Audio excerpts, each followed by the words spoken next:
I've been collecting these for a while now. Stories people sent me, stories I probably shouldn't repeat, but I can't stop thinking about them. And now, neither will you.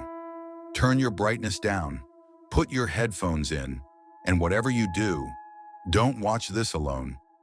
A woman named Sarah worked night shifts at a hotel front desk. Quiet job, mostly nothing. But every single night at 3 a.m., without fail, the phone at the front desk rang. Every night she answered. Every night, silence. She reported it to her manager. They checked the phone logs. The calls weren't coming from any room in the hotel. They weren't coming from any external number either. The calls were being logged as internal, coming from the front desk itself. The phone was calling itself. On her last night before she quit, she answered it one final time. This time it wasn't silent. A voice, low, wet, close, whispered, "You always answer. That's what I like about you." She looked up from the phone. The lobby was empty. Every light was on. Every door was locked.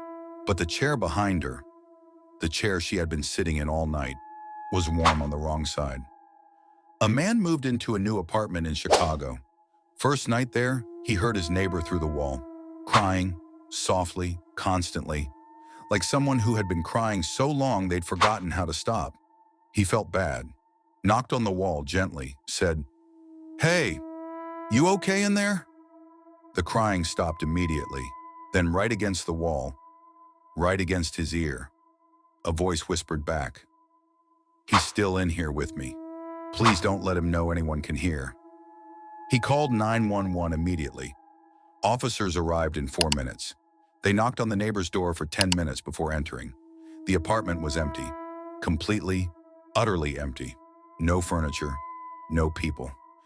The officers told him the apartment had been vacant for 7 months. He asked about the woman.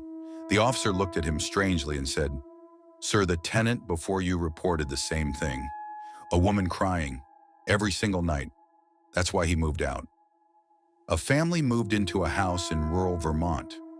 While cleaning out the attic, they found a box of old photographs, black and white, decades old.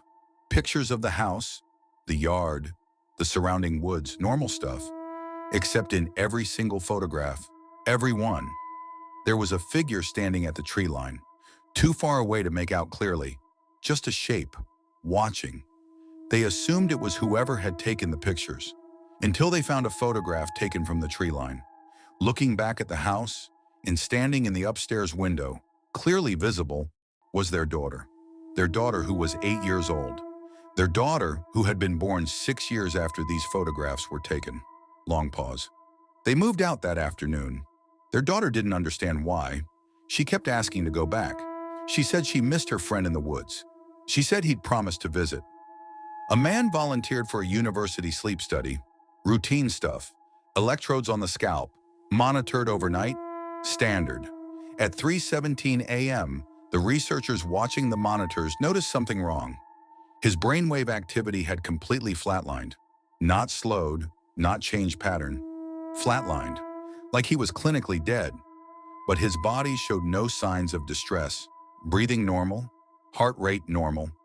For 43 minutes, his brain showed zero activity. Then at 4 a.m., he sat up, removed his own electrodes calmly and methodically, laid back down, and went back to sleep. His brain activity returned to normal. In the morning, researchers asked him about it. He had no memory of sitting up. He had no memory of the 43 minutes.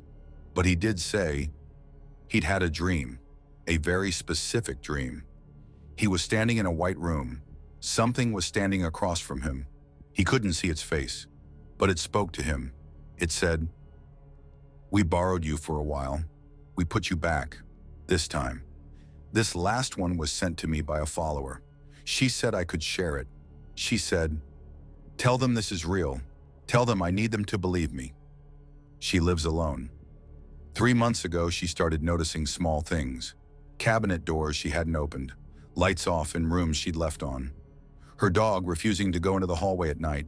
She set up a camera, went to work, came home, watched the footage.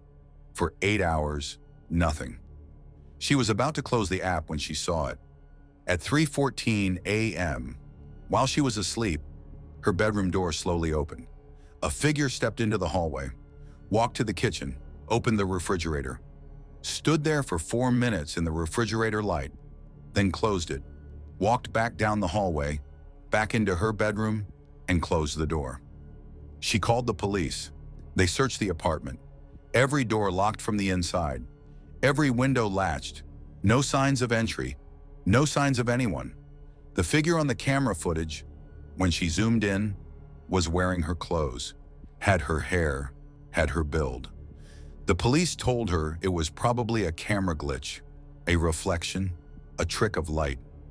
She almost believed them until she went to the kitchen, and the refrigerator, which she had left full that morning, was completely empty. Everything eaten, every shelf bare. She messaged me the next day. She said she hadn't slept. She said she was sitting in her car in a parking lot because she was too scared to go back inside. She said, "The worst part isn't the footage. The worst part is I checked my camera roll this morning, and there are 47 photos I didn't take. All of them are of me, sleeping, all taken from inside the room. The most recent one is timestamped 20 minutes ago. I am not in my apartment, so who took it?